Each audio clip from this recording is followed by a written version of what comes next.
আসসালামু আলাইকুম, সবাই কেমন আছেন? আশা করি সবাই অনেক ভালো আছেন। আমার কাছে অনেকেই প্রশ্ন করেছেন, কম্পিউটার অপারেটর পদে সরকারি চাকরিতে পরীক্ষা দেওয়ার জন্য কি কি বিষয়ে জানতে হবে। আসলে সরকারি চাকরিতে যোগদানের জন্য কম্পিউটার অপারেটর পদে বিভিন্ন বিষয়ে জানা প্রয়োজন।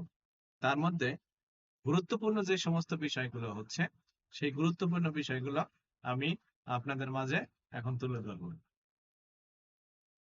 কম্পিউটার অপারেটর পদে প্রথমে যখন আপনি অ্যাপ্লাই করবেন, তার জন্য প্রথমে আপনার একটা অ্যাপটিটিউড পরীক্ষা দিতে হবে। সেটা হচ্ছে কম্পিউটার টাইপের উপর পরীক্ষা।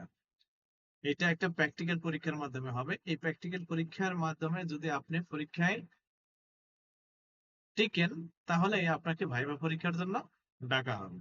এখন এই পরীক্ষায় কি আসতে পারে সেই বিষয়ে আমি এখন বলতেছি।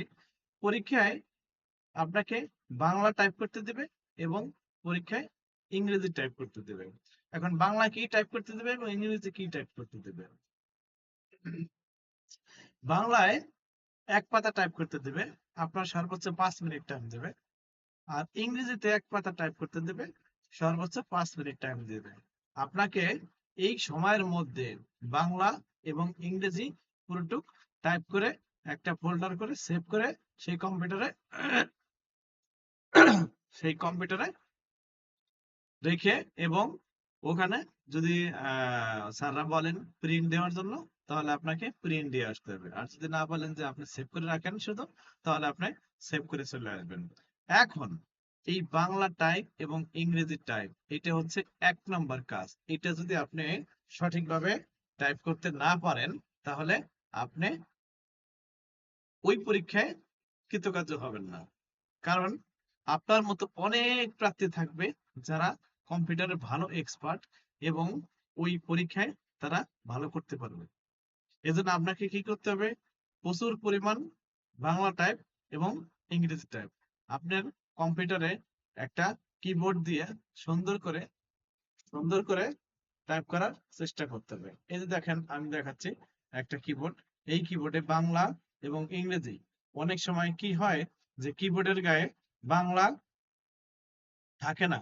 স্ট্যান্ডার্ড কিবোর্ড যেগুলো, সেগুলাই বাংলা থাকে না, শুধু ইংরেজি থাকে। সেক্ষেত্রে আপনার বাংলা কোন অক্ষরের উপরে আছে? ইংরেজি তো দেওয়াই থাকে, কিন্তু বাংলা কিবোর্ডে অনেকটাই দেওয়া থাকে না, অনেকটাই দেওয়া থাকে। সেই ক্ষেত্রে আপনার কি করতে হবে? এই কিবোর্ডটা আপনার মুখস্থ রাখতে হবে যে কোন কির উপরে কোন লেখাটা আছে, যেন আপনি না দেখেই লিখতে পারেন। সেই ক্ষেত্রে আপনার কি হবে? আপনার চাকরির পরীক্ষায় আপনি সফলভাবে কৃতকার্য হতে পারবেন।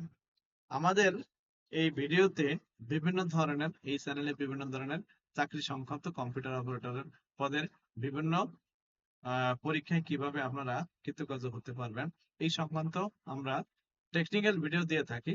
আপনাদের যদি আমাদের এই চ্যানেলটি ভালো লাগে, তাহলে আমাদের পাশেই থাকবেন। সকলকে ধন্যবাদ।